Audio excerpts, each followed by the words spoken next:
अंतस प्रणाम, जय श्री कृष्ण। मैं स्मिता श्रीवास्तव आप सभी का बहुत बहुत स्वागत करती हूँ आज के इस साप्ताहिक कार्यक्रम में। और आज हम विषय लेकर के आए हैं धर्म का आदि स्रोत। धर्म के विषय में बहुत सारी बातें होती रहती हैं, बहुत सारी ऐसी चीज़ों को, ऐसी मान्यताओं को हम धर्म का दर्जा देते हैं, जिसे शायद कहीं न कहीं एक प्रश्नवाचक चिन्ह के भीतर भी रखा जा सकता है। आज हमें इस विषय पे बहुत सही जानकारी मिलने वाली है और उस जानकारी के लिए हर बार की तरह हमारे साथ यहाँ पे मौजूद रहेंगे डॉक्टर रमेश चंद्र कृष्ण जी, जिनको हम लोग बहुत ही आदर के साथ में जय गुरु जी कहते हैं। तो अब चलिए उनका स्वागत करते हैं और आज के इस कार्यक्रम को शुरू करते हैं। जय जय श्री कृष्ण गुरु जी। बहुत बहुत जय श्री कृष्ण। जय हो जय हो।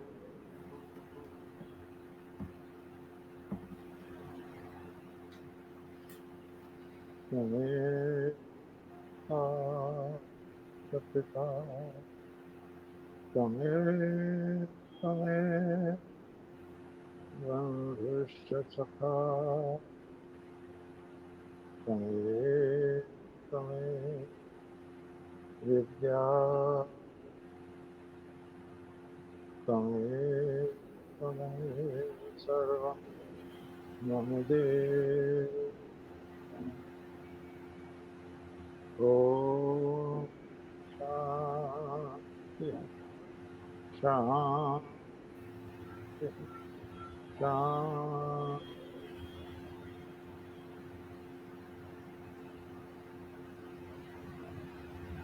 स्नेहमयी स्मिता जी, मातृशक्ति, प्यारी बहनों, धर्मानुरागी महानुभाव, प्यारे बच्चों,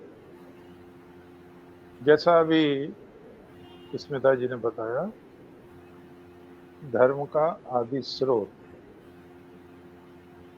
इस पर बहुत विचार हुआ है। और मैंने तो ये पहली तारीख के लिए रखा था, लेकिन पहली तारीख को स्मिता जी को कार्य आ गया कहीं। लेकिन जब जो जोश तब था वो अब नहीं रहा। उसका एक कारण ये हुआ कि 5 तारीख से हमारे पड़ोस में धर्म के नाम पर जो पाप हो रहा है, उससे हृदय बड़ा विचलित हो गया। घरों में आग लगाना, बहन बेटियों का सतीत लूटना, मंदिरों को तोड़ना, मूर्तियों को तोड़ना, ये सब धर्म है तो पाप क्या है? ये जो पहले जोश था वो ये सब देख के लगा कि क्या कह रहे हैं। बहुत कार्य हुआ है धर्म के विषय में, और स्वामी जी ने तो कहा ही था शिकागो में, मैं धर्मों की जननी अर्थात भारत की ओर से आपको धन्यवाद देता हूँ। इसका अर्थ था धर्म का जो प्रथम स्रोत है वो भारत है, और जो प्रथम स्रोत ग्रंथ है वो वेद है। Rigveda is the oldest creation in the world library. एक और बात कही स्वामी जी ने कि सन्यासियों की सबसे प्राचीन परंपरा की ओर से आपको धन्यवाद देता हूँ। तो जहाँ धर्म होगा तो धर्म प्रचारक भी वहीं का होगा सबसे पहला। फिर उन्होंने एक बहुत बड़ी बात कही जिसकी हमेशा जरूरत रहेगी, और जिसके अभाव में ही लड़ाई झगड़े खून रेजी होती है, धर्म के नाम पे पाप होते हैं, ये सारे दुष्कर्म होते हैं। स्वामी जी ने उसको साफ किया वहां पे। उन्होंने कहा, मैं उन लाखों लाखों हिंदुओं की ओर से भी आपको धन्यवाद देता हूँ जो विभिन्न वर्गों में, संप्रदायों में बट गए। तो कितनी चीजें आई। I thank you the name of the mother of religions. I thank the name of the most ancient order of monks in the world. I thank the millions and millions of Hindu people of all classes and sects. Swami ji के भी अलावा प्राच्य और पाश्चात्य विद्वानों ने भी बहुत कार्य किया है इस पर। बहुत बड़े इतिहासकार हैं, अमेरिकन हैं, विल्डूरा। विल्डूरा ने भी कहा है, धर्म का आदि स्रोत भारत है। और कई संस्थाओं का नाम लिया है उन्होंने। धर्म का भी स्रोत है, भाषा का भी स्रोत है, गणित का स्रोत है, बीज गणित का स्रोत है। और बौद्ध धर्म के माध्यम से ईसाई धर्म का भी स्रोत है। और स्थानीय संस्थाओं के माध्यम से वो हमारे लोकतंत्र का भी स्रोत है। फिर उन्होंने निचोड़ में कहा कि भारत अनेक अर्थों में हमारी माता है। रोमारोला का बहुत बड़ा नाम है साहित्य जगत में, नोबेल प्राइज विनर हैं। उन्होंने भी लिखा है कि मैं किसी धर्म को छोटा नहीं कह रहा हूं, और लगभग मैंने सभी धर्मों का अध्ययन किया है। मैं केवल इतना कहना चाहता हूं, जो सार्वजनीनता, जो सर्वसमावेशीपन, जो सबका अभिनंदन करने का भाव हिंदू धर्म में है, वो किसी में भी नहीं है। ये उन्होंने बहुत उत्साहपूर्वक कहा है। बहुत बड़े एक विद्वान हुए हैं आर्य समाज के, आर्य समाजी थे वो, गंगा प्रसाद, चीफ जस्टिस। आर्य समाज में इस नाम के दो विद्वान बहुत प्रसिद्ध हैं।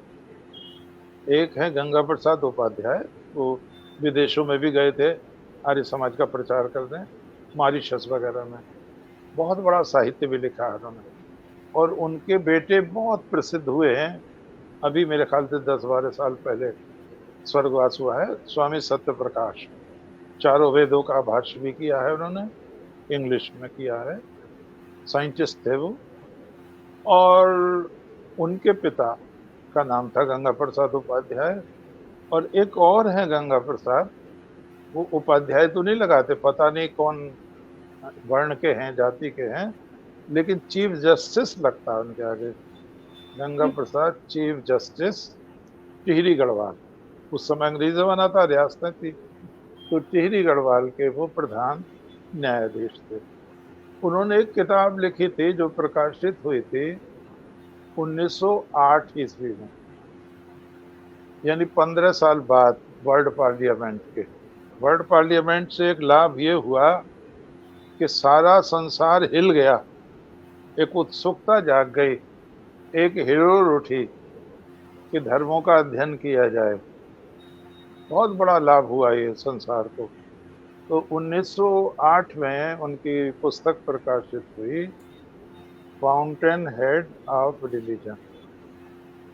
कई संस्करण निकले उसके, हिंदी में भी कई संस्करण निकले। फिर उसके दिल्ली सार्वदेशिक सभा ने उसको छापा, आर्य प्रतिनिधि सभा उत्तर प्रदेश ने भी उसको छापा। तो वो प्रसिद्ध हुई किताब, बहुत बड़ी किताब नहीं है, लगभग 250 पेज से भी कम की किताब है। बहुत काम किया उन्होंने। उन्हीं दिनों में 2 साल पहले एक महापुरुष ने और काम किया, वो भी आर्य समाजी थे। आर्य समाज ने दरअसल बहुत काम किया है, एक तरह का समुद्र मंथन कर दिया है उन्होंने। उनकी किताब का नाम है, पीछे भी मैंने बताया था, हिंदू सुपीरियरिटी, हिंदू श्रेष्ठता।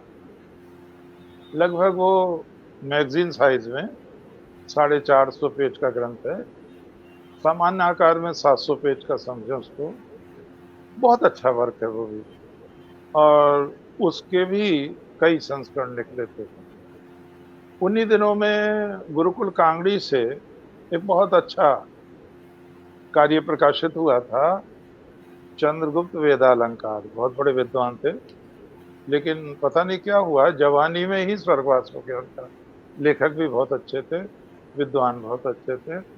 उनकी किताब प्रकाशित हुई थी, बृहत्तर भारत, अंग्रेजी में कहेंगे ग्रेटर इंडिया। भारत की संस्कृति विदेशों में कैसे कैसे कहां कहां गई। वो भी पत्रिका मैगजीन आकार में है, लगभग 650 पेज की।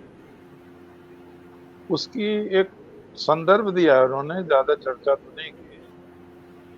स्वामी विवेकानंद जहाँ ठहरते थे खेतड़ी में, खेतड़ी के महाराजा अजीत सिंह शिष्य थे उनके। महाराजा अजीत सिंह की एक पुत्री का नाम था सूर्य कुमारी। बहुत धार्मिक महिला रही होंगी वो। तो उन्होंने एक निधि स्थापित की थी। ये कहा था स्वामी जी के सारे ग्रंथ जो अंग्रेजी में हैं उनका हिंदी में अनुवाद इससे प्रकाशित किया जाए। उन्होंने वसीयत में ये भी लिख दिया था कि भारतीय संस्कृति का गौरव बढ़ाने वाला और भी कोई ग्रंथ प्रकाशित करना चाहे तो इस निधि से कर सकता है। तो ध्यान देने की चीज ये है, बृहत्तर भारत बहुत पैसा लगा होगा उस समय। वो सारा का सारा स्वामी विवेकानंद की शिष्य की बेटी सूर्य कुमारी की निधि से छपा था बृहत्तर भारत। एक बड़ी जागृति आई थी। एक और ग्रंथ छपा था, अद्भुत ग्रंथ था, उसके भी बहुत संस्करण हुए। उसका नाम था 14वीं का चांद। बहुत बड़े विद्वान ने लिखा था उसको, वो भी गुरुकुल कांगड़ी के थे। चमुपति शास्त्री नाम था उसका। और 14वीं के चांद से अभिप्राय है मोहम्मद साहब। मोहम्मद साहब पर है वो पूरा ग्रंथ। और चमुपति जी कुरान शरीफ के भी अद्भुत विद्वान थे। यहाँ ये भी ध्यान देने की चीज है कि जो जागृति जगाई उस वर्ल्ड पार्लियामेंट से भी पहले, ये श्रेय 10 वर्ष पहले स्वामी दयानंद सरस्वती को जाता है। स्वामी दयानंद सरस्वती ने जो सत्यार्थ प्रकाश लिखा, अद्भुत ही ग्रंथ है। हजारों ग्रंथों का निचोड़ है उसमें। और बुद्धि चकित रह जाती है, आश्चर्यचकित हो जाते हैं कि दयानंद जी ने कितना अध्ययन किया होगा। और सबसे बड़ी बात यह है, उनसे पहले कई सौ वर्षों का इतिहास देखें, ये काम किसी ने भी नहीं किया था। सारे धर्मों को निचोड़ कर रख दिया था उन्होंने। कोई भी धर्म, कोई भी संप्रदाय उनसे छूटा नहीं था। तो उन्होंने एक लॉ जगाई थी। उसमें वो जो ग्रंथ लिखा गया, मुरादाबाद में लिखा गया। और मुरादाबाद में एक बहुत बड़े विद्वान थे, इंद्रमणि गुप्ता थे वो कुरान शरीफ के बहुत बड़े विद्वान थे। एक रफीउद्दीन नाम के व्यक्ति थे, दयानंद जी ने उनसे कुरान शरीफ का अनुवाद कराया था, क्योंकि स्वामी जी तो नहीं जानते थे अरबी। तो एक बहुत बड़ी क्रांति स्वामी दयानंद ने पैदा की, और जिसकी वजह से बहुत ग्रंथ लिखे गए। लोगों ने अपनी अपनी व्याख्याओं में भी सुधार किया। उन्हीं दिनों में 1914-16 के बीच में तिलक जी का गीता रहस्य आया, तो फिर सागर मंथन हो गया। ईसाइयों ने बाइबल पलटी, old testament, new testament, Socrates, Plato, Aristotle, तमाम लोगों का, और बौद्धों के ग्रंथ, अपभ्रंश के ग्रंथ, तुलनात्मक धर्म, उसने भी बड़ी क्रांति मचाई। लोकमान्य तिलक के भगवत गीता रहस्य, कर्मयोग शास्त्र, बहुत क्रांति मचाई उसने भी। तो एक ऐसा जागरण का युग आया उस समय कि लोगों को बहुत उनकी प्यास बुझी, जो ये जानना चाहते थे ईश्वर का कंसेप्ट क्या है, धर्म का आदि स्रोत क्या है, किस धर्म को स्वीकार करें, किस धर्म को छोड़ें, कौन सी बातें अच्छी हैं, कौन सी बातें अच्छी नहीं हैं। एक बहुत बड़ा उस समय कार्य हुआ, और ये स्वामी दयानंद को श्रेय जाता है। वो उनका स्वर्गवास हो गया 1883। और ये ग्रंथ लिखा था उन्होंने मुरादाबाद में लिखा था, सत्यार्थ प्रकाश। और जिनकी कोठी पर लिखा था उनका नाम था जय कृष्ण दास, ब्राह्मण थे वो, और वो ऑनरेरी मजिस्ट्रेट थे। उस समय उनकी पोस्टिंग वाराणसी में थी। तो ये जानने की चीजें हैं, फिर कौन बताएगा? हम लोग चर्चा नहीं करेंगे तो आगे कौन बताएगा इन चीजों को? बिल्कुल तो सही। जब उसके छपवाने की बात आई तो राजा साहब कहते थे उनको, मजिस्ट्रेट साहब को, राजा जी ने स्वामी जी से कहा, मैं 12 समुल्लास, समुल्लास मतलब अध्याय, 14 समुल्लास है, मैं 12 समुल्लास तक छपवा दूंगा, 13वां 14वां नहीं छपवा पाऊंगा। पैसे की समस्या नहीं थी। स्वामी जी ने कहा क्यों? बोले मैं अंग्रेजों की सेवा में हूँ, मजिस्ट्रेट हूँ, और 13वें समुल्लास में ईसाई धर्म की आलोचना है और 14वें में इस्लाम की आलोचना है। तो आप उसको कुछ भी कहें, दयानंद बड़े, मैं ये कहूँ, हैकड़ आदमी थे, दबते नहीं थे बिल्कुल भी। हम्म, तो बोले तो नहीं छपवाना, और वो अजमेर चले गए। अजमेर में 14 के 14 समुल्लास उन्होंने छपवाए। एक आर्य समाज के प्रचारक हुए हैं कुंवर सुखलाल, उन पर एक मुकदमा लग गया, पंजाब की बात है जहां तक मुझे ध्यान आ रहा है, कि ये धार्मिक विद्वेष फैलाते हैं। अब वो मुकदमा कायम हो गया, अदालत में पेशी होनी थी, वकील करा गया, तो वकील ने उनको बहुत सी चीजें पढ़ाई, ये कहना ये कहना ये कहना, लेकिन ये कहते हैं जब वो पेशी हुई उनकी, तो उन्होंने वो कुछ नहीं कहा जो वकील ने बताया। आर्य समाजी लोग बड़े तार्किक होते हैं, तर्क से ही ज्यादा काम लिया जाता है। तो उन्होंने कहा, योर ऑनर, मी लॉर्ड, मेरा दोष बताइए आप क्या है? तो उन्होंने कहा, आप अपने धर्म का प्रचार करते हैं।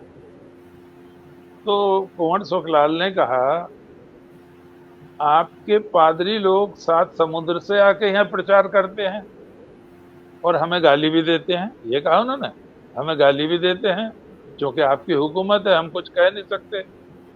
तो मैं अपने देश में रहकर अपनी बात नहीं कह सकता?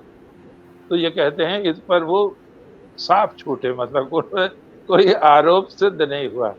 तो कहने का मतलब ये है, लोगों के नेत्र खोले गए, ऐसा वर्क हुआ उस समय, अद्भुत कार्य हुआ। तो अब लोगों ने जब ये खोज की तो अब ढूंढना शुरू किया। ये तो आप भी जानते हैं कि 1400 साल है इस्लाम की उम्र, केवल 570 ईस्वी में मोहम्मद साहब का जन्म हुआ था, 610 में उन्होंने इस्लाम का परिवर्तन किया, 40वें साल में उम्र थी उनकी, और 622 में उन्हें पर प्राणों का संकट आया और उन्हें मदीना छोड़कर, मक्का छोड़कर मदीना जाना पड़ा रात में ही। तो उसको हिजरत कहते हैं, पलायन को हिजरत कहते हैं। तो उससे ही हिजरी सन चला है, सन 622 से। महात्मा बुद्ध 28 साल की उम्र में घर से निकले थे, 6 वर्ष तप किया, तो 34वें वर्ष से उन्होंने धर्म परिवर्तन किया है। महावीर स्वामी भी 29 वर्ष के निकले थे, 12 वर्ष तप किया है, तो 41 वर्ष से उन्होंने धर्म परिवर्तन किया है। परिवर्तन माने घुमाना, चलाना उसको। भगवान श्री कृष्ण 84 वर्ष के थे उस समय जब उन्होंने गीता का उपदेश दिया है। तो जितने भी धर्म उपदेशक हैं, उनमें सबसे ज्यादा सीनियर, सबसे ज्यादा पढ़े लिखे, सबसे ज्यादा बुद्धिमान भगवान कृष्ण थे। वेद वेदांग विज्ञानम बलम चाभितकम तथा निर्णाम ही लोके को अन्यो अस्ति विशिष्ट केशवादृते। और धर्म का जो आदि स्रोत है, भगवान श्री कृष्ण वेद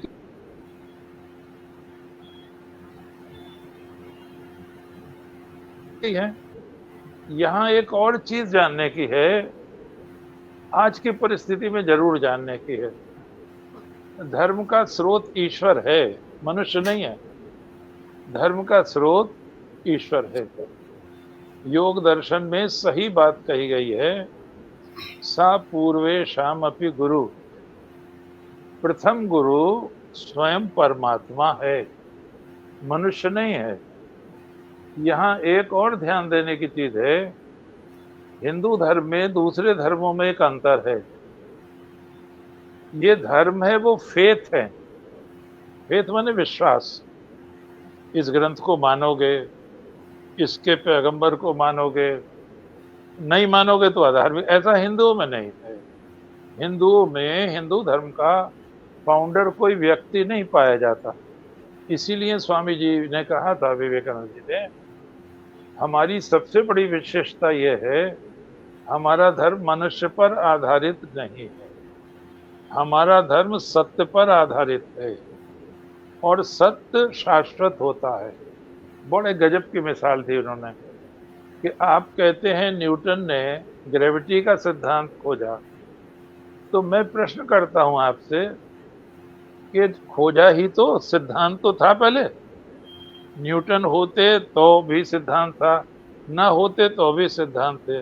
ये जो धर्म के ठेकेदार बनते हैं, ये ना होते तो भी धार्मिक सिद्धांत थे, ना होते तो भी थे।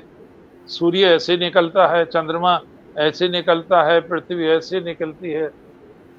इन लोगों के नाम से जो धर्म चले, उससे बड़ी भ्रांति पैदा हो गई। नाम नहीं लेंगे, एक धर्म ग्रंथ में लिखा है पृथ्वी बना दी। अब पृथ्वी चपटी थी, अब उन्हें यही पता नहीं पृथ्वी चपटी थी या नहीं। यहाँ तो लाखों वर्ष से नाम ही भूगोल है। अब गोल है जब ही तो भूगोल नाम है। और यही नहीं, ऊपर भी खगोल है, वो भी गोल है। तो हमारा तो नाम ही लाखों वर्ष से पृथ्वी से संबंधित भूगोल है, और ख माने आकाश से संबंधित वो भी गोल है, खगोल है वो भी। तो अब एक देखो अजीब बात, भगवान ने पृथ्वी बना दी और चौथे दिन सूरज बनाया, और उससे पहले दिन रात दिखा रहे हैं। अरे जब सूरज नहीं था तो दिन रात कैसे बन गए? तो ये जो ईश्वर के नाम से जो दूसरे लोग घुस गए, इन्होंने बहुत भ्रांति पैदा कर दी। इसको यूं समझिए, गंगा जब गंगोत्री से निकली तो परम पवित्र थी। ज्यों-ज्यों वो आगे बढ़ती चली गई, मैली होती चली गई, और कलकत्ता में जाके बहुत ही दूषित हो गई हैं। तो जो धर्म का स्रोत वेद में है, वो पूर्ण शुद्ध है। आप उस पर कोई आरोप नहीं लगा सकते। अब जैसे सपर्गात शुक्रम अकायम अवर्णम असनाविरम शुद्धम अपाप विद्धम, कितनी बातें एक साथ कही गई। सपर्यगात, उसने सबको घेर रखा है। शुक्रम, वो सबसे बलवान है। अकायम, कोई शरीर नहीं है उसके। अवर्णम, कोई जख्म फोड़ा फुंसी नहीं हो सकता उसके। असनाविरम, नस नाड़ी का बंधन नहीं है वहां पर। और सारे संसार को देख रहा है, कर्मों के अनुसार फल भी दे रहा है, उससे कुछ भी छिपा हुआ नहीं है। वो कहते हैं, कुछ धर्म कहते हैं कि सृष्टि ये पहली आखिरी एक ही है, इससे पहले सृष्टि नहीं थी कोई। तो Ganga Prasad chief justice G को जब मैं पढ़ रहा था, मुझे बहुत अच्छी बात लगी उनकी कुछ, क्योंकि वो तो जज साहब थे। तो उन्होंने कहा, जब सृष्टि नहीं थी और तुम कह रहे पहली बार बनी है, इसके बाद नहीं बनेगी, तो तुम दयालु क्यों कहते हो ईश्वर को? दया किस पे करता था? फिर तुम उसे पिता क्यों कहते हो? जब कुछ था ही नहीं तो वो किसका बाप था? फिर तुम उसे न्यायकारी क्यों कहते हो? जब आदमी नहीं थे तो मुकदमा झगड़ा भी कुछ नहीं था, तो वो न्यायकारी भी कहाँ हुआ? अरे मैंने कहा, जज साहब ने कितनी बड़ी बात पकड़ी।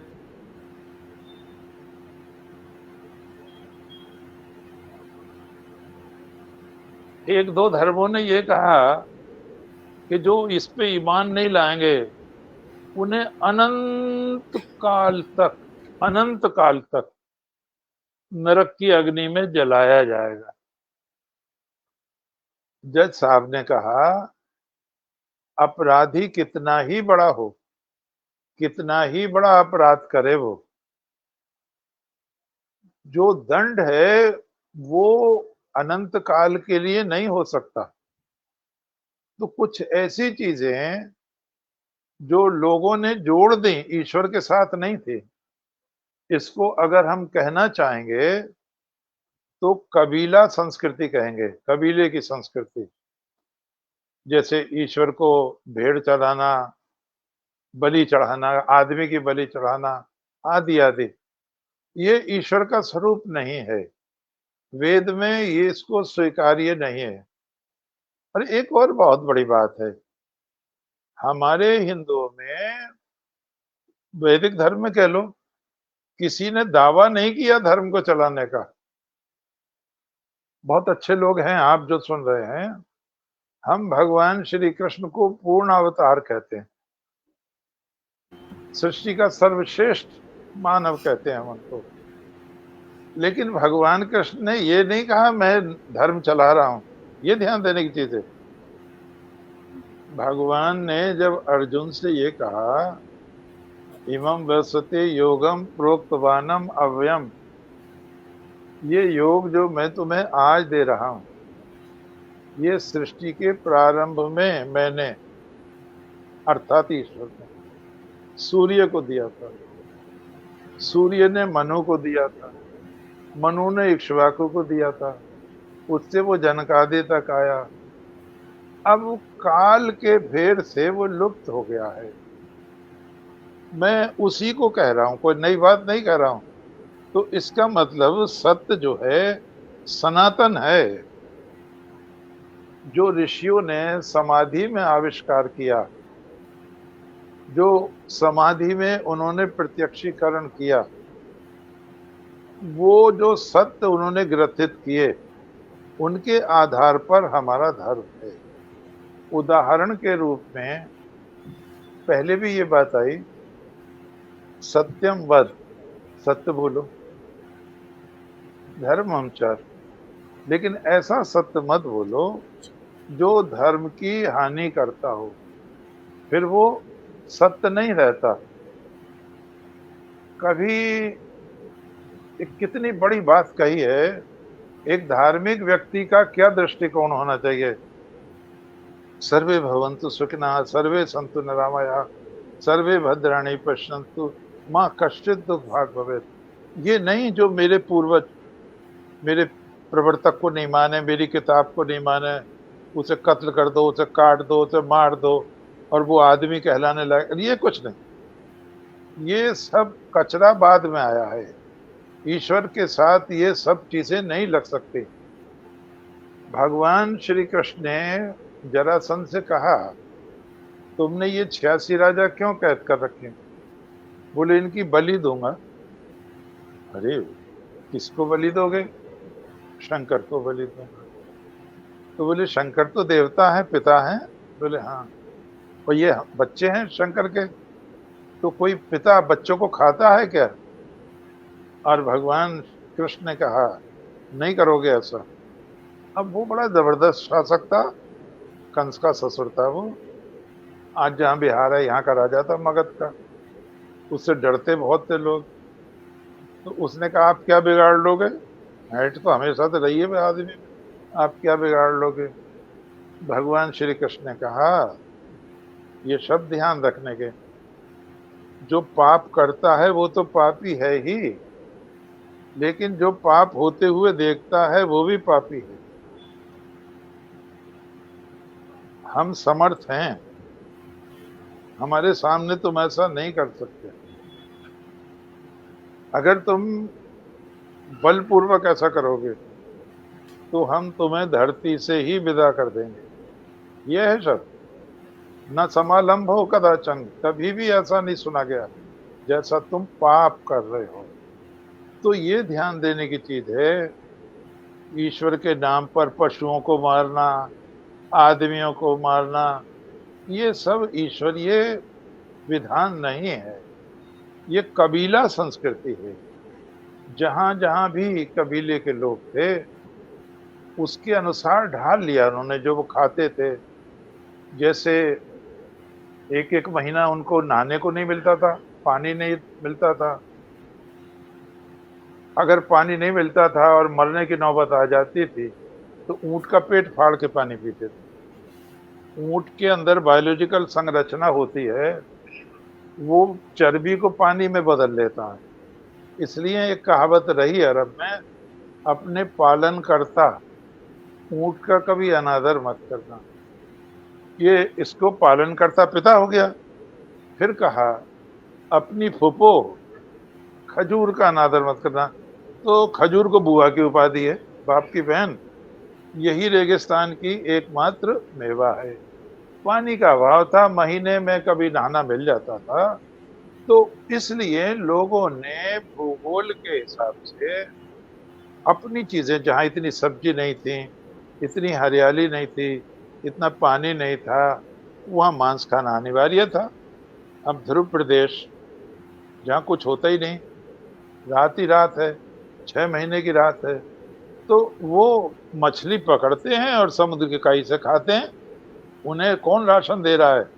तो इस चीज को लोगों ने धर्म के साथ जोड़ दिया, लेकिन कोई ईश्वरीय विधान नहीं है कि उसको धर्म के साथ जोड़ा जाए। ये लोगों ने अपनी आप, हम जब देखते हैं दर्शन को, गीता का दर्शन देखें, बहुत सरल है, चूंकि सबकी पहुंच है गीता तक। गीता में भगवान का स्वरूप, ईश्वर का स्वरूप बताया गया।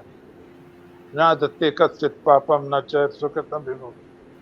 ईश्वर किसी का न पुण्य लेता है न पाप देता है, वो किसी का पक्षपात नहीं करता, जो जैसा करता है उसको वैसा फल देता है। फिर मनुष्य जैसा भोजन करेगा वैसे विचार बनेंगे, वैसे ही वो कार्य करेगा। इसलिए भगवत गीता में मनुष्य को सावधान किया गया है कि सात्विक भोजन करोगे विचार शुद्ध होंगे, राजसी भोजन करोगे, मांस आदि खाओगे, शराब पियोगे, विचार दूषित होंगे। आप रात दिन अखबार में पढ़ते हैं, उसने शराब के पैसे नहीं दिए, पत्नी को ही मार डाला, बावले ने, किसी ने अपने बाप को मार डाला। तो कुछ तो पदार्थ ऐसे हैं वो एकदम असर दिखाते हैं, बुद्धि लुम्पति, बुद्धि को वो गोल कर देते हैं। शराब है, नशा है, और चीज है, तो वहां मना किया गया है। नशे को मना किया गया, जुए को मना किया गया। वेद में कहा गया है अक्षयर्मा दिव्या, जुआ नहीं खेलोगे, कृषिमित कृषि, खेती करोगे। और वेद में यह भी कहा गया है हमारी समिति का वो सदस्य ना बने जो भूमि न जोतता हो। तो आपका भोजन शुद्ध होगा, विचार शुद्ध होंगे। सात्विक भोजन है, फिर राजसिक भोजन है। राजसिक भोजन चंचलता लाता है, तामसिक भोजन जड़ता लाता है, मूर्खता लाता है। फिर ये कहा कैसे जियोगे संसार में, युक्त आहार विहारस्य युक्त चेष्टस्य कर्मसु। उचित मात्रा में भोजन करना, उचित मात्रा में शयन करना, उचित मात्रा में जागना, उचित मात्रा में चेष्टा करना, इससे योग सिद्ध होता है, अर्थात ईश्वर की प्राप्ति होती है। अति नहीं करनी चाहिए। जब तक जियो 3 कर्म मत छोड़ो, यज दान तपह न त्याजम पावनानि मनीषिणाम। ये मनुष्यों को पवित्र करते हैं। भगवत गीता में बताया गया है जो ईश्वर है वो दयालु है, ईश्वर है वो न्यायकारी है। और यहाँ तक कहा गया है अपि चेत्सु दुराचारो, कोई कितना ही बड़ा पापी हो, जिस क्षण वो ईश्वर की शरण में आ जाता है उसी क्षण वो महात्मा बन जाता है। भगवान श्री कृष्ण कहते हैं ये माया बड़ी दुस्तर है, इसको पार करना बड़ा कठिन है, लेकिन जो निरंतर ईश्वर की शरण में रहते हैं, आराधना करते हैं, पद्म पत्रम इव अम्भसा, जैसे जल में कमल रहता है, ऐसे व्यक्ति को संसार में रहना चाहिए। अर्थात सारे कर्तव्य करने चाहिए, आसक्ति उसमें नहीं रखनी चाहिए। भगवान ने एक और बड़ी बात कही, बहुत ही सुंदर बात कही। आपका जो वर्ण है, जो ड्यूटी है उसकी कर्म, उसको छोड़ो मत। कोई भी कर्म ऐसा नहीं है जिसमें दोष ना हो, हर कर्म में दोष है। क्षत्रिय को अपना कर्म नहीं छोड़ना चाहिए। आपसे एक दो बात पहले भी ये बात आई है, आज वो कहने की आवश्यकता है। वो लोग दुख पाते हैं, कष्ट पाते हैं, उनको लज्जित होना पड़ता है, जो दो चीजों में से एक लेते हैं। ये वेद में भी कहा गया है कि जो केवल अविद्या की उपासना करते हैं वो नरक में जाते हैं, जो केवल विद्या की उपासना करते हैं वो घोर नरक में जाते हैं। अर्थात जो केवल सांसारिक उन्नति में लगे रहते हैं उनका पतन होता है, और जो बिल्कुल आध्यात्मिक उन्नति में लगे रहते थे, संसार को, समाज को, परिवार को छोड़ देते हैं, उनकी और ज्यादा दुर्गति होती है। कहने का अभिप्राय क्या है, इस संसार में आपको दोनों चीजें चाहिए। आपको आध्यात्मिक पावर भी चाहिए, इसको ब्रह्म बल कहते हैं, और संसार में रहने के लिए, संघर्ष करने के लिए, दुष्टों से लड़ने के लिए आपको शरीर बल भी चाहिए, इसको छात्र बल कहते हैं। क्या देखो, क्या बढ़िया बात कही गई है। हम उसको या तो याद नहीं रखते या उसे जीवन में उतारते। वो कहते हैं अग्रता चतुरो वेदा, मेरे आगे चारों वेद हैं, पृष्ठतः षष्ठम धनु, मेरी पीठ में तरकस में बाण है और धनुष है। इदम ब्राह्मम इदम शास्त्रम, ये ब्राह्म बल है, ये शास्त्र बल है। शापादपि शरादपि, जो धर्म के शत्रु हैं, जो मानवता के शत्रु हैं, मैं उनको बौद्धिक रूप से भी परास्त करूंगा, और नहीं मानते हैं तो उनको दंडित भी करूंगा। ये शक्ति समाज में होनी चाहिए। स्वामी जी ने एक बहुत बढ़िया बात कही, बहुत ही सुंदर बात कही। उन्होंने कहा बौद्ध धर्म का पतन क्यों हुआ। अब लोगों ने बताने लगे, बोले बौद्ध धर्म का पतन इसलिए हुआ, उसने कमजोर कर दिया समाज को। और कितना कमजोर कर दिया, जवान लड़का है 15 साल का, 20 साल का, संघम शरणम गच्छामि, बुद्धम शरणम गच्छामि, धर्मम। अरे भाई, खेती कौन करेगा, ये उद्योग धंधे कौन करेगा, कपड़ा कौन बुनेगा, बीज कौन बोएगा, ये कारीगरी कौन करेगा। स्वामी जी ने कहा गलत था ये प्रयोग। धर्म, अर्थ, काम, मोक्ष, 4 पुरुषार्थ हैं। पहले ब्रह्मचर्य पूर्वक रहो, धर्म की साधना हो गई। फिर विवाह करो 25 से 50 वर्ष तक, धन कमाओ, खूब धन कमाओ, मना नहीं कर रहे। धर्म, अर्थ, काम, अर्थ और काम इसमें कमाइए आप। फिर कहते हैं जब 50 से ऊपर 75 के हो जाओ, अब मोक्ष की ओर बढ़ो, क्योंकि आपने भोग लिया है, अच्छा भी बुरा भी।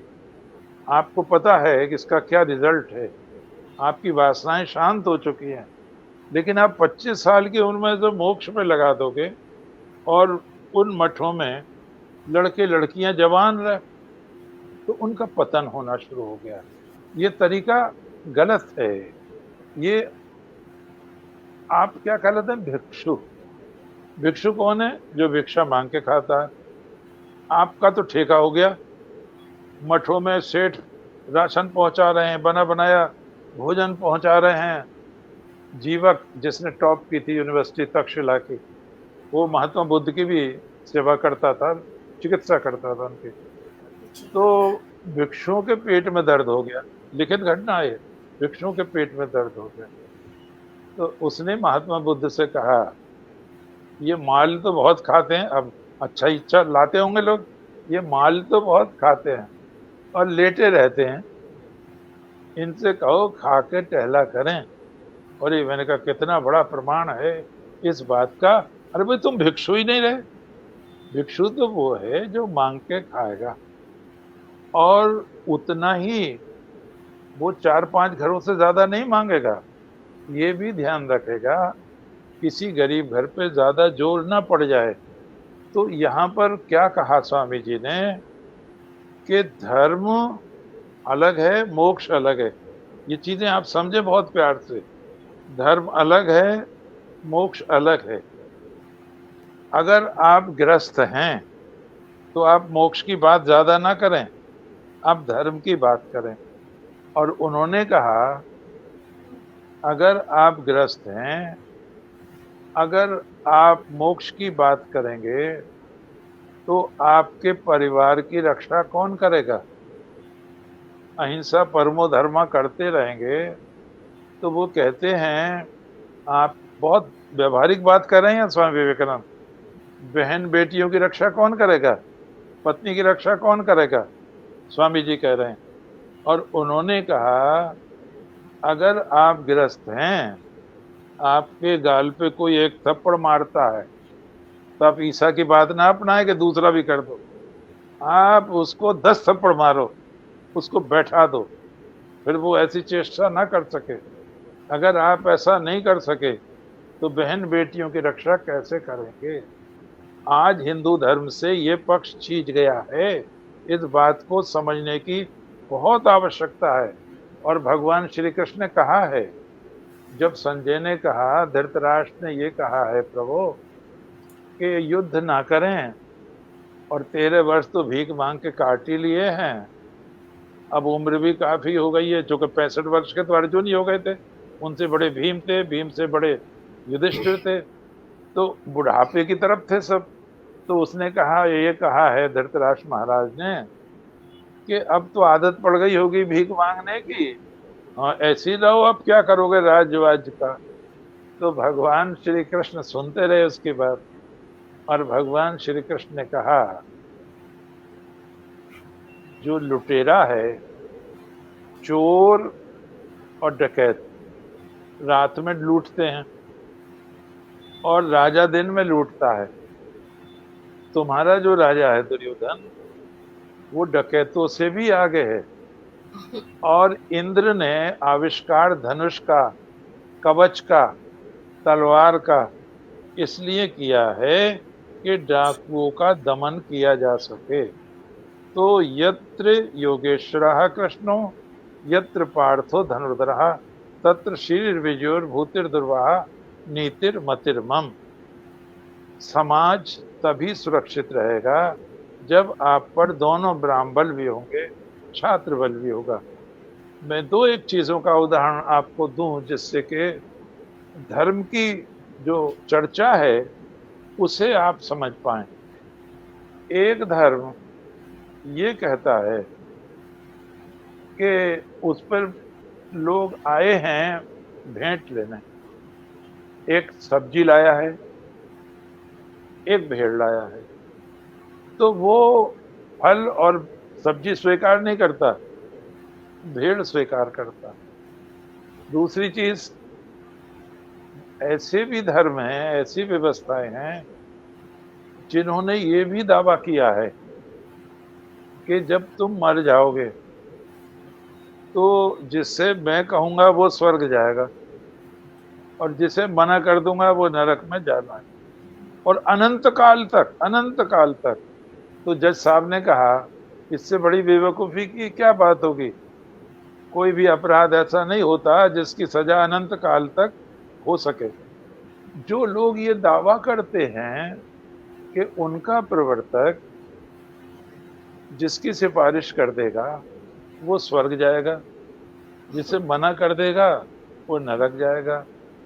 तो प्रश्न ये होता है, सृष्टि तो 4 अरब वर्ष की है, और ये चेतना 2 अरब वर्ष की है, और 1,97,29,49,125वां वर्ष चल रहा है। तो जो मर रहे थे उनकी गवाही कौन दे रहा था? उनके पूर्वज कहाँ स्वर्ग में हैं, नरक में हैं? ये बचकानी बातें हैं। और बहुत बड़े विद्वान हैं रामकृष्ण मिशन के स्वामी गंभीरानंद जी महाराज, उन्होंने कहा, ये कबीला संस्कृति है, तुम एक आंख फोड़ोगे हम तुम्हारी दोनों फोड़ देंगे, ये कबीला संस्कृति है, ये संस्कृति नहीं है। अद्वेष्टा सर्वभूतानां मैत्रः करुणैश्च। जो भी लोग हैं सबको मित्र की दृष्टि से देखो, मैं सबको मित्र की दृष्टि से देखूं।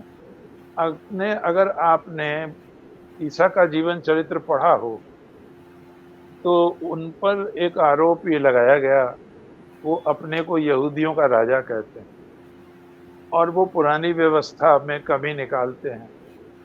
तो उस समय जो गवर्नर था, राजा हेरोद था, गवर्नर पिलातुस, पायलट भी कहते हैं, वो था। उसने ईसा को बुलवाया, उसने नीचे से ऊपर तक देखा, भाई ये आदमी तो भला है, उसने छोड़ दिया। अब जो यहूदी लोग थे, जिम्मेदार लोग थे, ये ईसा स्वयं यहूदी थे, रोमन लोगों के गुलाम थे, तो उन्होंने ये कहा गवर्नर से, हम तुम्हारी शिकायत सम्राट से करेंगे। अब वो घबरा गया, निरंकुश युग था, तो उसने ईसा को फिर बुलवाया और ये कहा, मैं जानता हूं तुम निर्दोष हो, लेकिन मुझे अपनी जान बचाने के लिए तुम्हें दंड देना अनिवार्य हो गया है। उनको इतना पिटवाया गया, ये सब आंखें ढक गई उनकी खाल वाल से। और शुक्रवार को फांसी लगती थी वहां, और रोमन कानून के अनुसार जिनको फांसी लगती थी, क्रूस 2.5 मन का ये लकड़ी का रख दिया जाता था कंधे, उसको कलवारी की पहाड़ी पर ले जाना पड़ता था। शुक्रवार का दिन होता था, दिन छुपे से पहले पहुंचना अनिवार्य था। तो ये बार बार गिरते थे, चूंकि ब्लीडिंग बहुत हो गया था, कोई पहलवान तो थे नहीं, संत थे, तो जितनी बार गिरते थे उतनी बार कोड़ा मार देता था उस सिपाही। तो उस समय एक डकैत भी क्रूस ढो रहा था, सलीब ढो रहा था, सफवान नाम है शायद उसका, साइमन। तो उसने ये कहा, साइमन ने सिपाही से, सरकार ये आदमी मर जाएगा, आप इसको और ज्यादा ना मारो, इसका क्रूस मैं ढो दूंगा। तो वो पहले अपना क्रूस ढो के ले गया और तब ईसा मसीह का क्रूस ढो के लेके आया। मैं यहाँ ड्यूटी दे रहा था, पार्कर कॉलेज है, क्रिश्चियन कॉलेज है वो, तो पता नहीं क्यों मैंने तब तो लिखा भी कुछ नहीं था, तो वहाँ प्रिंसिपल के दामाद के साथ मेरी ड्यूटी आ गई। तो वो कहने लगे कि आप कोई ऐसी बात बता सकते हैं जो कृष्ण में हो और हमारे ईसा मसीह में ना हो। तो स्टैनली नाम था उनका, लो याद आ गया, बहुत दिन की बात हो गई। तो मैंने कहा आप इस चर्चा को ना करें, भाई ड्यूटी करने आए हैं, 3 घंटे दोनों साथ रहना है, आप इस चर्चा को ना करें। तो वो बोले, मैं तो पढ़ा लिखा आदमी हूँ, बुरा नहीं मानूंगा, for the sake of my knowledge, मैं ज्ञान बढ़ाने के लिए पूछ रहा हूँ आपसे।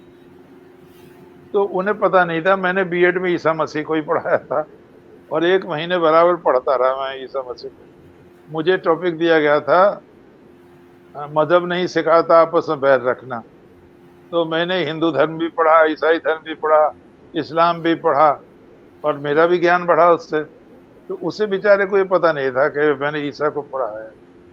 तो मैंने कहा, ईसा ने अंधों को आंखें दी? बोले हाँ। लंगड़ों को टांगे दी? बोले हाँ। उन्होंने पानी को सुधा में बदल दिया? बोले हाँ जी। तुम ये कहते हो हम उन पर ईमान लाएं तो हमारा सलीब ढोलेंगे पापों का? बोले हाँ। तो मैंने कहा, उनसे अपना सलीब ढुल गया था क्या? तो वो देखे मेरी सूरत को, अरे भैया उन्हें उसे तो अपना सलीब नहीं ढुला। और वहां वो उसी पे क्रूस पे गाड़ देते तो यहाँ निकली है कीले, वो स्केलेटन मिल गया उनका, यहाँ मिली है, यहाँ नहीं मिली कीले, यहाँ मिली है और पैरों में मिली है। तो उन्होंने कहा, अल्लो ये लामा। उन्होंने कहा, हे ईश्वर तू मुझे क्यों भूल गया, हे ईश्वर तू मुझे क्यों भूल गया। तो रोमन लोगों के जिन्हें फांसी लगती थी, कोई भी थूक सकता था उनको, कोई भी पत्थर मार सकता था, गाली दे सकता था, केवल थोड़ी सी स्त्रियां रो रही थी। तो मैंने उनसे कहा, वो जो चमत्कार दिखाए उन्होंने, उस दिन तो कोई चमत्कार नहीं दिखा पाए। यही स्थिति भगवान कृष्ण के साथ हुई। भगवान कृष्ण युधिष्ठिर की, सॉरी, दुर्योधन की राजसभा में है, उनके साथ तो थोड़े से आदमी भगवान के, उसका तो पूरा लाव लश्कर है वहां। और जब वो बात नहीं मानी उसने, तो भगवान ने सभा में कहा, इसको कैद कर लो, दुर्योधन को कैद कर लो। तो ये सोचा भी नहीं जा सकता था। लोग भी डर गए। तो दुर्योधन ने, शकुनी ने, कर्ण ने, दुशासन ने, जयद्रथ ने ये लाए दुर्योधन को बाहर कि कृष्ण को ही कैद कर लेते हैं। इन्होंने योजना बनाई। ये योजना सात्यकी को पता चली। सात्यकी ने कृतवर्मा से कहा कि अपनी भी फौज तैयार कर दो। भगवान कृष्ण फौज के साथ आए हैं, 1000 उसमें पदाती हैं और 500 हाथी हैं। सेना है, भले ही थोड़ी है, तैयार कर दो उनको। और सात्यकी ने ये कहा सभा में, दरबार में, राजन, आपके जो मूर्ख पुत्र हैं वो अग्नि को वस्त्र में बांधना चाहते हैं। ये शब्द है, अग्नि को वस्त्र में बांधना चाहते हैं। क्या वस्त्र में अग्नि बंध सकती है? धृतराष्ट्र बोले, नहीं, वो तो जरासी चिंगारी लाखों मन कपड़े को चुटकी भर राख में बदल देगी। तो कृष्ण का स्पर्श मत कर देना, ये शब्द है, स्पर्श मत कर देना। और भगवान ने कहा, राजन आज्ञा दो अपने लोगों को, मैं आज ही इन्हें समाप्त किए देता हूं। फिर भगवान कृष्ण ने कहा, लेकिन ये दूत की मर्यादा के विपरीत है, इसलिए मैं इसको छोड़े देता हूं। और भगवान श्री कृष्ण सबको डांट के, चौंधिया गई आंखें जब विराट रूप दिखाया, वहां से चले गए। तो मैंने कहा, देखो कितना अंतर है दोनों पर्सनैलिटीज में, कितना अंतर है ये लक्ष्य करने की चीज। तो वो इतने नाराज हुए, फिर उन्होंने बोलना ही छोड़ दिया। हम अंधविश्वासों में ना पड़ें। धर्म अंधविश्वास नहीं सिखाता है। जो ये चीजें हैं वो सिफारिश करेगा, वो पुल होगा। वैदिक धर्म का प्रभाव पारसी धर्म पर है, पारसी धर्म का प्रभाव यहूदी धर्म पर है, यहूदी धर्म का प्रभाव ईसाई धर्म पर है, ईसाई धर्म का प्रभाव इस्लाम पर है। ये है। जिनको पढ़ना है, मेरा ग्रंथ है ज्योतिर्मय जनार्दन, बहुत विस्तार से 150-200 पेज में मैंने इस समस्या को दिया है, क्या क्या प्रभाव है। गंगा प्रसाद चीफ जस्टिस को पढ़ें, धर्म का आदि स्रोत। और एक बात और जान लें चलते चलते, ये जो मध्यस्थ बन गए हैं, नुकसान इन्होंने पहुंचाया है मानवता को। ईश्वर को किसी हेल्पर की आवश्यकता नहीं है।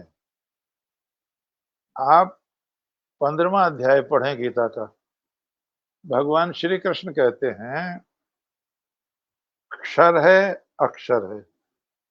क्षर माने नाशवान, शरीर सब नाशवान है, आत्मा हमारा अक्षर है।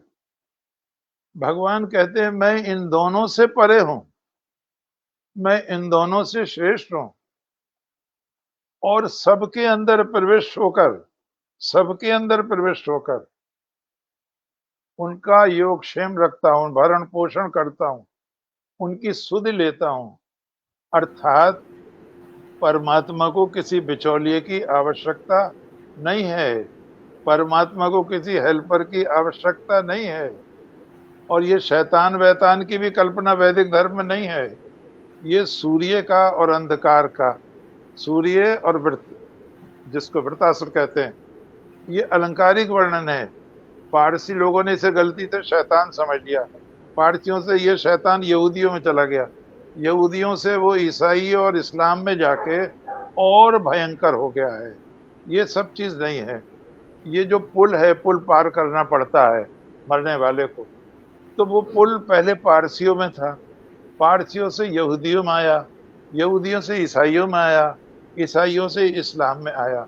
ये जो जन्नत की कल्पना है, हूरें होंगी, शहद होगा और उसमें अदरक की शराब होगी, गिलवे होंगे, ये सब भी पहले पारसी से आया, फिर यहूदियों से आया, फिर दूसरे धर्मों में चला गया। इस पे बहुत बड़ा वर्क है एक बहुत बड़े विद्वान का, एडवर्ड स्टेल। जिन्हें खोज करनी है वो पढ़ें। एडवर्ड सेल को, सारी जिंदगी लगाई थी उन्होंने। उनकी किताब का नाम है डेवलपमेंट ऑफ कुरान। बड़े बड़े 3 खंडों में वो किताब है, और मेरा सौभाग्य रहा वो मुझको गुरुकुल कांगड़ी में देखने को मिली। धूल से पटी पड़ी थी वो, और मैंने उसमें लिखा डायरी में, 204 साल बाद मैं पहला व्यक्ति था जिसने उस किताब को छुआ। किसी ने छुआ ही नहीं था उस किताब को। और जब मैं उसे पढ़ने को लगा, वो वहीं से टूट गए सारे पेज। ना उन्हें धूप लगी थी, ना कुछ, धूल में अटे पड़े थे। तो मैंने उस कुलपति से कहा, वो जिंदा थे तब, अब तो मर गए, वेद प्रकाश नाम था। मैंने कहा ये ग्रंथ हमें इशू करा दो आप, हम कुछ रिसर्च वर्क करना चाहते हैं, हमें इसकी बड़ी तलाश थी। बोले नहीं, इशू तो नहीं हो सकता। मैंने कहा नष्ट तो हो ही रहे हैं, नष्ट हो रहे हैं ये। तो बोले इसका इंतजाम करेंगे। अब वो खुद ही मर गया, काहे का इंतजाम करता।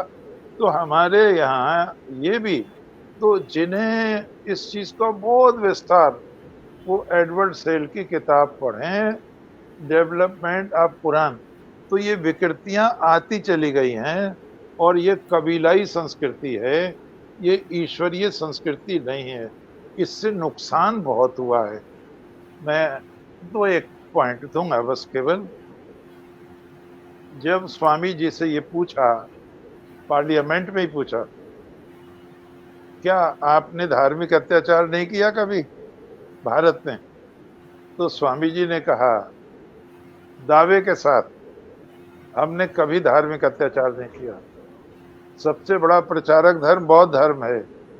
एक समय था संसार का हर चौथाई व्यक्ति बौद्ध था।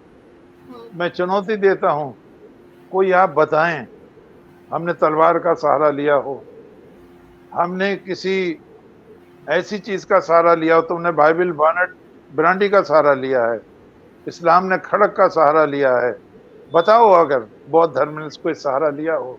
उससे पहले हम भी यूनान तक गए हैं, हिंदू धर्म के लोग, सोक्रेटिस से मुलाकात हुई है, पाइथागोरस से भेंटें हुई हैं, वो सारा रिकॉर्ड है। आप बताएं हमने कोई अत्याचार किया हो। हिंदू अगर अत्याचार भी करेगा तो अपने ऊपर करेगा, ये शब्द है स्वामी जी के।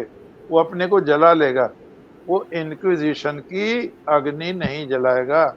यहाँ ध्यान देने की चीज है, किसी भी धर्म का व्यक्ति हो, एक संस्था थी इंक्विजिशन बोर्ड, और उसकी कहीं अपील नहीं होती थी।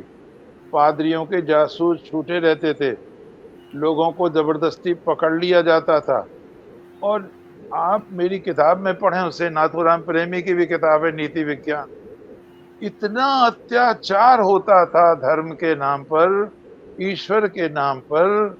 उनको लिटा दिया जाता था, दोनों हाथ दोनों पैर बांध दिए जाते थे, चरखी घुमाई जाती थी, और वो अलग हो जाते थे उनके जोड़। स्त्री की आकृति बनी होती थी, उसमें जैसे आलिंगन ऐसा कर देते थे, फिर उसका खून चूसा जाता था। यहाँ मुंह में ऐसी चीज लगा देते थे जहाँ खुल सकता था न बंद हो सकता था। बड़ी विचित्र विचित्र खूंटे गाड़ दिए जाते थे। इतना आप 1932 का फांसी अंक पढ़ें, चांद का फांसी अंक पढ़ें, तो उसमें कितनी यातनाएं देकर मारा है इन लोगों ने ईश्वर के नाम पर, ईसा के नाम पर। स्वामी जी ने कहा है, तुमने ईसा के दयालु के नाम पर कितने अत्याचार किए हैं, इंक्विजिशन बोर्ड के नाम पर कितने लाख लोगों को मारा है तुमने। स्वामी जी ने कहा डायन कहकर तुमने कितनी माताओं को, बहनों को जिंदा जलाया है। ये पाप भारत के दामन में नहीं है। और स्वामी जी ने कहा, मैंने पहले भी कहा था हिंदू श्रेष्ठता पर, स्वामी जी ने कहा मैंने सारा संसार घूमा है, मैंने सारे धर्मों का अध्ययन किया है, मैं धार्मिक लोगों से मिला हूँ। भारतवासियों में कहना चाहता हूँ, धर्म को केवल भारत ही समझ सकता है। हिंदू ने कभी अत्याचार नहीं किया, उसने देना ही सीखा है। उसने दशमलव दिया है, विद्या दी है, ज्ञान दिया है, विज्ञान दिया है, चिकित्सा दी है, आचार शास्त्र दिया है, शून्य दिया है, दशम। ये तभी तो दिया है जब हम शांति के उपासक थे, जब हम ज्ञान के उपासक थे।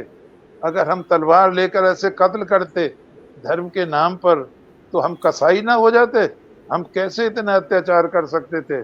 स्वामी जी ने कहा ये भयानक दाग नहीं है, और मैं कह सकता हूं दावे के साथ, हिंदू की किसी दूसरे से तुलना करना ईश निंदा के समान पातक है।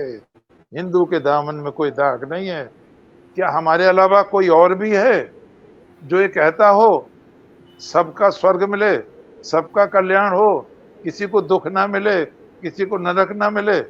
सर्वे भवन्तु सुखिनः, सर्वे सन्तु निरामया, सर्वे भद्राणि पश्यन्तु, मां कश्चित् दुःख भाग् भवेत्। न कामहे राज्यम, न कामये राज्यम, न पुनर्भवम, कामये दुख तप्तानाम, प्राणी नाम आर्तिनाशनम। राजा रंती देव कहते हैं, प्रभु मुझे राज्य नहीं चाहिए, प्रभु मुझे मोक्ष भी नहीं चाहिए, फिर मुझे क्या चाहिए? मैं चाहता हूं सारे संसार के प्राणियों का दुख मुझे मिल जाए।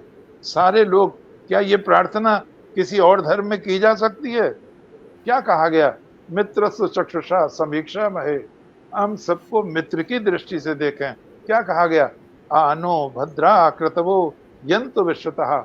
यजुर्वेद कहता है चारों ओर से हमारे पास अच्छे विचार आए, तो जो गीता का दर्शन है, जो वेद का दर्शन है, जो उपनिषदों का दर्शन है, वो लालच का दर्शन नहीं है, वो शराब का दर्शन नहीं है, वो कामी का दर्शन नहीं है।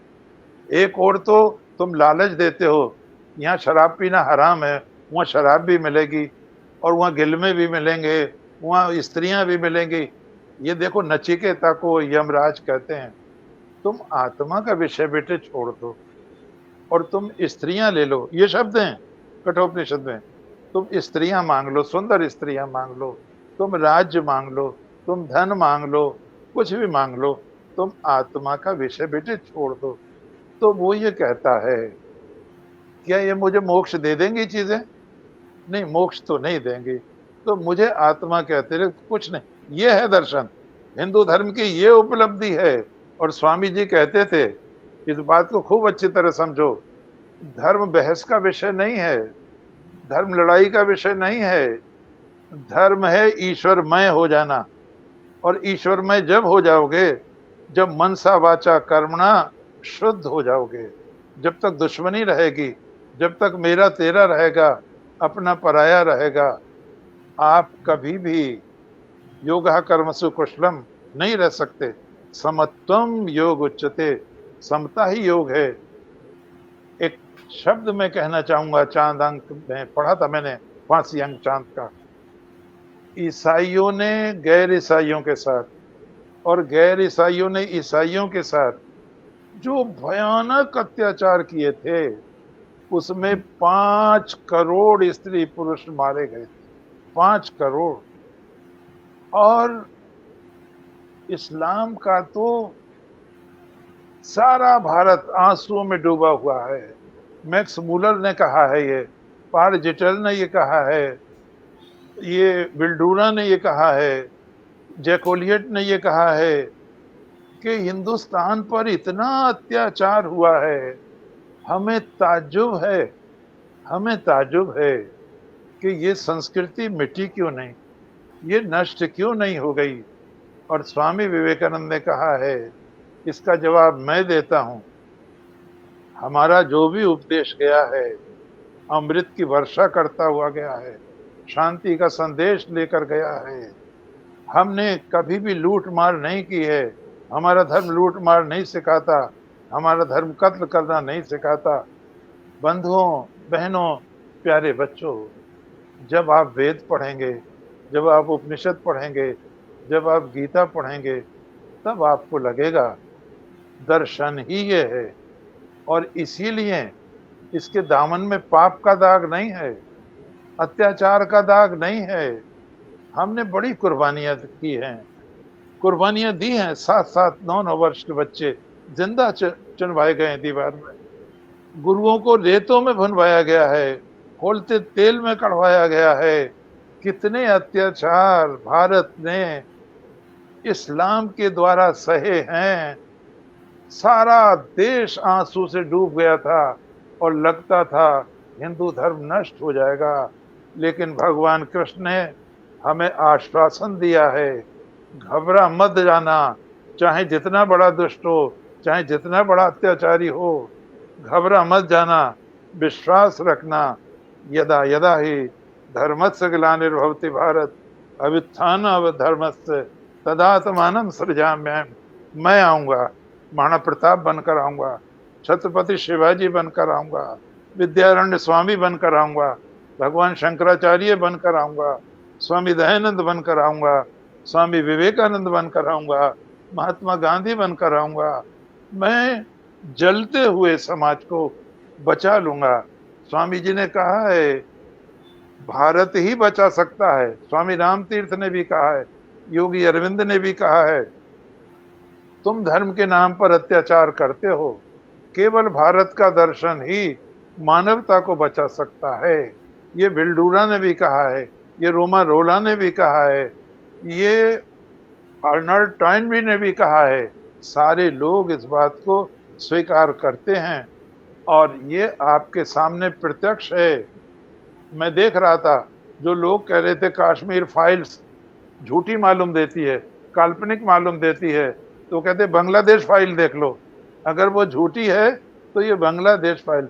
भगवान से बड़ी प्रार्थना है ऐसे लोगों को वो अक्ल दे, वो धर्म की स्पिरिट दे, विधाता धर्म का सही स्वरूप समझाए। धर्म ये नहीं है, किसी की जान लेना धर्म नहीं है, किसी के प्राण लेना धर्म नहीं है, स्त्रियों की बेइज्जती करना धर्म नहीं है। धर्म धारण करने की चीज है। अभयम सत्य संशुद्धि ज्ञान योग व्यवस्थिति दानम दमश्च यज्ञश्च स्वाध्यायस्तपार्जवम अहिंसा सत्यम क्रोधस त्यागा शांतिरपैष्णम दया भूते श्लोलुप्तम मार्दवम हिरीर चापनम तेजा क्षमा धृति शौचम द्रोह नातिमानता। ये है धर्म, दूसरों की रक्षा करना। और इसीलिए श्रीमती एनी बेसेंट से समाप्त करते हैं।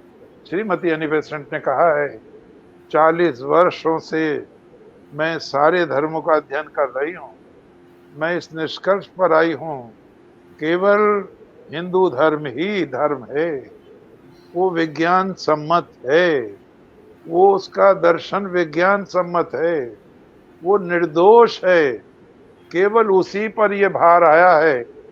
परमात्मा ने ज्येष्ठ संतति भारत को भार दिया है, उपहार में धर्म दिया है। धर्म का मतलब है कर्तव्य की संहिता।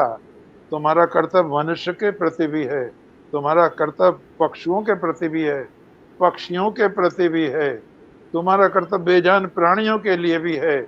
इसलिए जो पंच महायज्ञ है उसमें कौओं के लिए भोग निकाला जाता है, कुत्तों के लिए भोग निकाला जाता है, चींटियों के लिए भोग लगाया जाता है। सारी सृष्टि की मंगल कामना करना धर्म है। ईश्वर धर्म के नाम पर, ग्रंथ के नाम पर, किसी प्रवर्तक के नाम पर कत्ल करना पाप है। ये समझ में आना चाहिए। हिंदुस्तान का ये शाश्वत संदेश है, इसीलिए वो जीवित है और उसको कोई भी शक्ति मिटा नहीं सकती। ये भगवान श्री कृष्ण का आश्वासन है। ओम शांति। धन्यवाद सबको। ओम शांति शांति शांति। क्या बोलूं, इसके बाद तो एकदम स्पीचलेस हो जाता है कोई भी, मैं भी हो जाती हूँ।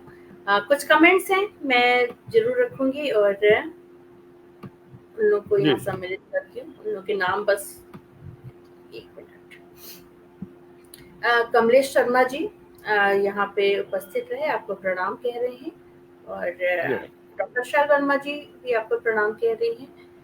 RSD चातक सर रहे, हमेशा की तरह आपको प्रणाम और मुझे बहुत सारा आशीर्वाद। और बीच बीच में वक्तव्य पे कुछ कमेंट्स आए हैं। डॉक्टर शैल वर्मा जी ने कहा है कि सैन्य बल भी कम हुआ। जब बौद्ध धर्म की व्याख्या आपने की उस समय ये कमेंट्स आए थे। RSD चातक सर का कहना है कि ब्राह्म बल और छात्र बल की प्रासंगिक व्याख्या है, धन्य है आप। और विदेशी आक्रमण को बल मिला, डॉक्टर शैल वर्मा जी का कहना है।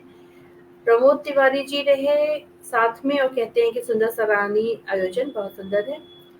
किस पुस्तक के बारे में डॉक्टर विशाल वर्मा जी किसी पुस्तक के बारे में पूछना चाह रहे कि कहाँ मिलेगी, लेकिन वो अभी मुझे ध्यान। हाँ। आर्य संस्कृति संस्थान है दिल्ली में। मैं अच्छा। आपको व्हाट्सएप कर दूंगा स्मिता जी। आर्य जी। संस्कृति संस्थान दिल्ली में। हम्म। उसने ये मेरा ग्रंथ 3 खंडों में छापा है, अच्छा। ज्योतिर्मय जनार्दन और विश्व के प्रमुख धर्म। बहुत जी। विस्तार में मिलेगा आपको। जी, तो आप मुझे भेजिएगा तो जिसको भी चाहिए हो वो यहाँ पे ले सकते हैं, मैं कमेंट में या हाँ पटल पे डाल दूंगी। जातक सर का कहना है कि ऐसा लगता है कि जैसे आपने सब कुछ स्वयं देखा और समझा है। इतिहास में धर्म को देख पाना सामान्य मानव के बस की बात नहीं है। आप असाधारण प्रतिभा के अपरोक्ष स्वरूप हैं। आपको सादर प्रणाम, ऐसा उनका कहना है और निश्चित रूप से सभी लोग उनकी बातों से सहमत होंगे। मैं भी। जसपाल सिंह जी हमारे साथ यहाँ पे उपस्थित रहे, नमस्कार कह रहे हैं आपको। इस तरह से लोगों का यहाँ पे हमें साथ मिला। कुछ कमेंट है, कोई प्रश्न नहीं है आज के पूरे कमेंट्स में। तो अगर अभी भी आपके मन में कोई प्रश्न है तो आप यहाँ पे लिख सकते हैं, अगर बाद में भी आए तो आप कमेंट में लिख सकते हैं। मैं देख करके अगले एपिसोड में हम लोग फिर उस पर चर्चा करेंगे। गुरु जी, इस बहुत तरह से अगले बार हमारा क्या विषय रहेगा और उसके विषय में अगले अगर आप। देखिए, अगले वो जो पड़ेगा वो 15 अगस्त को पड़ेगा। हम्म। और योगी अरविंद का जन्म 15 अगस्त का है। जी जी जी। तो योगी अरविंद और स्वाधीनता आंदोलन, ये विषय रहेगा।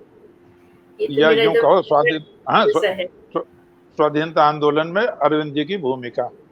जी। अरविंद जी का नाम ही काफी है, वो 15 अगस्त जन्म है उनका। जब ये हम्म। बधाई देने गए थे के मुंशी वगैरह उनको हम्म। पांडिचेरी आश्रम में, तो उन्होंने हंस के कहा था, अरे मेरे जन्म के दिन तो आजाद हो नहीं था भारत, तो 15 अगस्त को बधाई देने। तो योगी हाँ, अरविंद रहेगा बहना, है ना। योगी अच्छा अरविंद। लगेगा लोगों को। बिल्कुल, बहुत बिल्कुल। अच्छे अब अच्छे। मेरे मेरे पसंदीदा विषयों में से एक है। मैंने बहुत कोशिश की है कि मैं और ज़्यादा पढ़ूँ और ज़्यादा जानूँ, लेकिन योगी अरविंद को पढ़ना थोड़ा मुझे लगा कि मुश्किल है। उनको समझ पाना, उनकी थ्योरी हाँ, को समझ पाना थोड़ा मुश्किल है, क्योंकि एक तो मुश्किल है। भाषा थोड़ी-सी जटिल हो जाती है। तो मुझे लगता है कि आपके सानिध्य में हमें फिर कुछ नया जानने को मिलेगा और कुछ इस विषय पे बात करना बहुत बड़ी बात होगी। तो सभी को बहुत-बहुत धन्यवाद और शुक्रिया कि आप लोग यहाँ पे साथ में रहे और अगली बार भी आपका साथ हमें मिलेगा निश्चित रूप से, ऐसा मैं वो विश्वास ज्योतिर्मय करती हूँ। जनार्दन जो ग्रंथ है ना स्मिता जी। जी, हुँ। बहुत अच्छे अच्छे अभिमत आए थे उस पे। 1000 पेज का था बड़े साइज में। अब हुँ। मेरे ख्याल से 1300-1400 पेज में हो गया 3 खंडों में। तो तब तो जरा कठिन था चूंकि उठाने में। अब तो पोर्टेबल, क्या हैंडी हो गया है, कहीं भी ले जाओ। तो बहुत, इतने लोगों ने प्रशंसा पत्र भेजे थे उस समय। हुँ। उन्होंने कहा था कि हमें कल्पना ही नहीं थी इतने धर्म एक साथ हमें पढ़ने को मिल जाएंगे। और एक सज्जन ने तो ये कहा था कि मुझे पढ़ने में इतना समय लग गया तो लिखने में और उन्हें संजोने में और चंदा बटोरने में मुझ में कोई करोड़पति थोड़ा ही हूँ। 1 लाख से रुपए ज्यादा लगाता उसमें थोड़ी सी पड़ती है। खैर, मैंने 29 लाख का साहित्य छपवाया। इसके लिए आप मुझे शाबाशी देना कभी। हम तो बस खाली आपसे आशीर्वाद ही ले सकते हैं, बस खाली हम आपको क्या देंगे।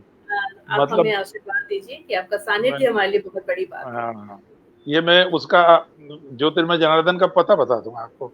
जी, जी। अच्छा रहेगा, लोग मंगवाएं इसको। बहुत अच्छा हाँ, होगा।